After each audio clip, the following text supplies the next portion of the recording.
Ontario is home to the Military Communications and Electronics Museum. We spoke with its curator and its executive director to learn how they preserve Canadian history. After the Second World War, the school here, the Canadian Forces School of Communications and Electronics, they started to accumulate a large assortment of Second World War and First World War equipment, and they decided in 1961 to establish the Royal Canadian Corps Signals Museum in their headquarters building located here at CFB Kingston.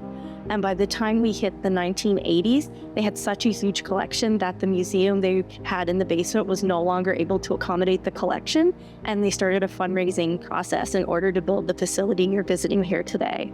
So in 1995, we were able to put in the cornerstone, and May of 1996, we were able to open this facility. At the time, it had about 10,000 square feet of gallery space, and then we outgrew that rather rapidly as well. And in 2014, we added another 10,000 square feet in order to accommodate the ever-changing collection here at the museum.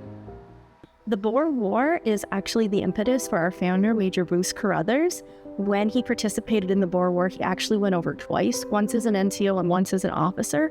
And in the heat of the battle, he saw how vital communications were. And at that time, we were fighting under the British, and there was nothing like a signal corps during that period of time. So upon his return to Canada, he actually petitioned for Canada to form the Canadian Signal Corps. And as a result, Canada has the earliest signal corps within the British Empire. The museum is about the troops, the times, and the technology, and we've started to be able to incorporate the stories of those individuals that make it matter. For instance, Major Wolfe during the Dieppe raid. A lot of people don't like to talk about negative history. We didn't win the Dieppe battle. We, in fact, had to evacuate.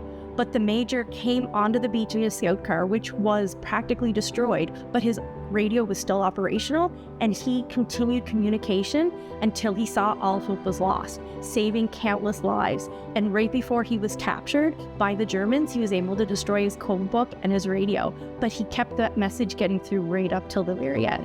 And being able to highlight heroes like that is one of the main parts of this job, and it's why it's so important. Because these heroes, they're not the type that will tell people what they did, but thanks to war diaries and others, we're able to pass on their story to the public. And they're just so important to why we're here today. The museum tells the tales of Canadian soldiers and how communications abilities have evolved from their earliest conflicts right up to the present day. The museum here, we actually talk about the troops, the times, and the technology. And we really go over a whole lot of things in the gallery. So for the troops, we talk about some of the main individuals that have been associated with the communications and electronics branch. We call it the C&E branch. And some of the technology that we've dealt with over time.